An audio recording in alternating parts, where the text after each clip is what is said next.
అయోధ్య రామాలయ నిర్మాణానికి ఆ చుట్టుపక్కల ఉన్నటువంటి హోటళ్ళు అన్నీ భారీగా నిండిపోయినాయి. ఒక రోజుకి ₹1,00,000 అద్దె తీసుకునేటువంటి పరిస్థితి కూడా వచ్చిందని ఇంతకుముందే చెప్పుకున్నాం.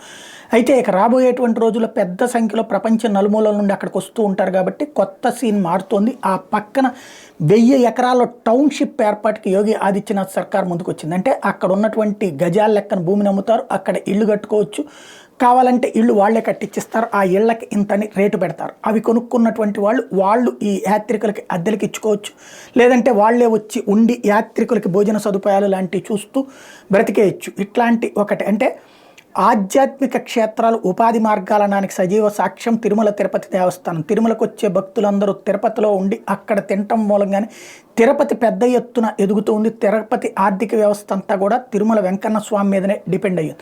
అట్లాగే మనం అనేక ప్రాంతాల్లో చూస్తుంటాం ఆధ్యాత్మిక క్షేత్రాల చుట్టూ బోలెడంతమంది ఉపాధి అవకాశాలు పెరుగుతూ ఉంటాయి, ఉద్యోగ అవకాశాలు వస్తుంటాయి. అట్లాగే ఇప్పుడు యోగి ఆదిత్యనాథ్ అయోధ్య ఆధారిత ఆర్థిక వ్యవస్థని సెటరేట్ చేస్తున్నారు.